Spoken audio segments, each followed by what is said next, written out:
Well, what do we have here then? Oh, it's some video games that should have definitely maybe never have been allowed to exist. How fun. All joking aside though, freedom of expression in art, literature and film is pretty much encouraged, seeing as that's kind of the point of expression. That said, there have been many times when said culture has made you sit back and say, what? What culture, if you will? Oh, that felt really dirty. Now, I'm not recommending these games on this list at all, except for one of them, Manhunt. Just a spoiler for that, I actually think that's a pretty good game. For they are not only containers of filthier content than my browsing history, but are for the most part shittily made and incredibly offensive. Think of this as a warning for those of faint heart, because we're about to get nasty, and not in a good way. And for those who remember I did a previous video on some nasty film stuff, it's time to dust out the oh, yikes -o-meter. With this in mind, I'm Jules from WhatCulture.com, and these are 10 video games that were built to upset you. You've been warned. Number 10, Bareknuckle III. Now, on the surface, Bareknuckle 3 looks to be just Streets of Rage 3, and you'd be right because it's actually Bareknuckle 3 was the name of the Japanese name of the game. But however, it was this version of the game that contains some very questionable content. This is Ash. He's a boss from the game that was removed from the US and EU versions for some pretty obvious reasons, namely his offensive portrayal of gay men. He prances about in high heels and is unable to inflict damage on the player and then cries comically when he's defeated. The creators of the game were asked to take this out because it demonized homosexuality rather than being a character trait on a real villain, and it's a wonder how the devs thought this would go down any other way. Number 9, BoneTown. This game is just so incredibly dumb, and the worst part is that it's really terribly made. While games like Leisure Suit Larry have popularized the whole report to the ship will bang okay mentality of bros being bros for bros' sake, games like BoneTown try to take this even further. You play as a bloke whose sole mission it is to f***ing fight his way to the top, watching his balls grow literally as he does. From starring in porn movies to beating up Jesus, this laugh riot will have you reaching for your sides. I kid, it's like trying to eat soup with a turd because it's messy and shit and you'll likely get zero pleasure from the experience. Games like Saints Row, South Park and GTA have done this whole puerile thing so much better than this, and thankfully, the game went away quicker than an incognito browser when somebody else walks into the room. Number 8, Manhunt. Now, hands up, as I said before, I actually love Manhunt and its sequel, but I'd be a fool, a gosh dang fool, for ignoring how the game glorifies violence to such a degree that it's a wonder any of the games were allowed out for public consumption. Now, it's true, other games show things like decapitations and murder and the like, but this is presented in such a gritty and downright brutal way that it carries a worrying sense of realism to it. And yes, I know you're killing people like escaped mental patients in an over-the-top world of smut, but you tell me that this plastic bag kill animation doesn't look horrifying. It's very ooh, yikes, if you know what I mean. Now, there's an argument to be made about how the game holds up gratification through violence as a mirror to ourselves, but you can't deny the game is pretty grotty at every level just for the sake of it. Number 7, Hatred. Continuing our foray into Frenzy, here's Hatred, a game which, like the name implies, drew a lot of negative reception from its Postal-like gameplay. I was actually going to put Postal on this list in this place, but it feels like this game sits here better because of its lack of humor. Murder and humor can go well together, just see GTA, State of Emergency and the like, and pretty much every other open world game. However, here, it's so po-faced and serious that it becomes starkly aware of how much the game was trading on it just for notoriety. I just want to kill everyone in the world and be all emo was the vibe, but it's just violence for violence sake, and as well as being pretty tasteless, was barely any fun at all. Number 6, Custers Revenge. Right, so what the f*** are we even looking at here? Well, for those of you who were born before the internet was in full swing, aka me and the rest of the wrinklies, games sometimes looked like this. Ugly as f***, aren't they?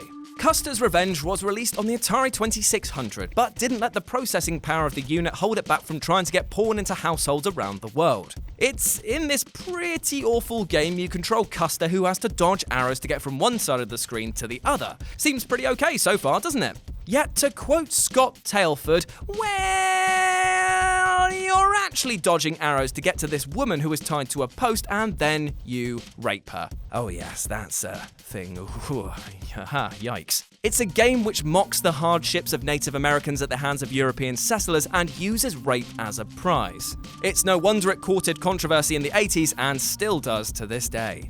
Number 5, Muslim Massacre. And there it is. We've broken through to the point of this list where everything is just going to be horrid from this point out. I warned you. Just remember, I warned you. So, what do you think happens in a game called Muslim Massacre? Well, if you think you're going to go and meet up with Cooking Mama and whip up a f***ing storm in the kitchen, then you're flat out of luck, chum, because this game sees you kill every single Muslim you can in order to, and this is a direct quote from the creator, take control of the American hero and wipe out the Muslim race with an arsenal of the world's most destructive weapons. Me. That is quite on the nose with that. And there's the glaring issue that the player is dropped into the Middle East, so in every conceivable context is the foreign invader and clear baddie. So have fun with that if you're bunged enough in the head to want to play this trash. Number 4, Super Columbine Massacre RPG. This is a title that doesn't leave much to the imagination, does it? You take on the roles of high school shooters Eric Harris and Dylan Klebold on the day they entered their high school and shot multiple victims, killing and injuring many innocents. You reenact the high school shooting before ending up in hell after the pair have committed suicide. While not only being disrespectful to the victims of this tragedy and their families, it also makes a mockery of the disaster by following the two through a fictional journey through hell, almost turning them into the heroes of the story. You know what? Let me know if you guys need a break, as this shit is goddamn depressing so far. Number 3, JFK Reloaded. So here we have a game in which you can murder JFK over and over again. It's all you do, and you can do it in so many ways, yet it always ends the same, with you being the trigger man for one of America's most publicly brutal assassinations. This game received mass publicity upon its release, with many asking why the hell anyone would want to do this. The developers Traffic Games responded by saying that they wanted to use the game to prove the assassination could not have happened in any other way to put conspiracy theories to bed. Which on paper sounds pretty okay, but in practice, did such a thing need to exist? Is this not just the actions of a company desperate for public attention? Just seems needlessly controversial, really. Number 2, Rapeplay. I mean, just look at the f***ing title, man. I shouldn't have to explain why this is a wrong-un, but for the sake of this list, I'll give you a brief overview. So in Japan, they've got much laxer laws on what can be shown in video games and media, which is how this game, about you playing a stalker who turns a mother and her 2 daughters into sex slaves, managed to hit the shelves in 2006. Luckily, such was the public outcry on this game's existence that the title has been removed from sale, and as of 2009, there have been little traces of its existence to be seen. It's even been claimed by the ECOS, the Ethics Organization of Computer Software, meaning that copies are virtually unobtainable today. You're welcome. And number 1, Ethnic Cleansing. Yikes. Right, so here we are at the final entry, and my gusto for life is gone. So I'll tell you what, instead of giving any airtime to a game which, as you can tell from the title, isn't all rainbow rhythms, I'm going to ask the editor to put up some really nice happy images of dogs, cats, and people, and maybe a nice calming beach picture or two, and just put on some panpipes or some really chill vibes on in the background while I talk about this abomination. In this air quotes game, you are tasked with cleansing the ghetto, killing African American and Latino citizens as well as Jews. It was famously featured on an episode of Louis Theroux where he went to stay with neo-Nazis, and is made by a company called White Law, which, as you can guess, is racist all over. It was released in 2002 and is about as uncool as how these entries have made me question humanity. They've stolen my jokes, people, and that is not on. That is not on. Gosh, can you believe that person said that about that particular video on that entry? I sure can't. But you should like, share and subscribe below anyway. And also, the people who made this video, they're right here. Go follow them and give them some love. Also, there's more content, probably above my head. Check it out. Or don't. 50-50.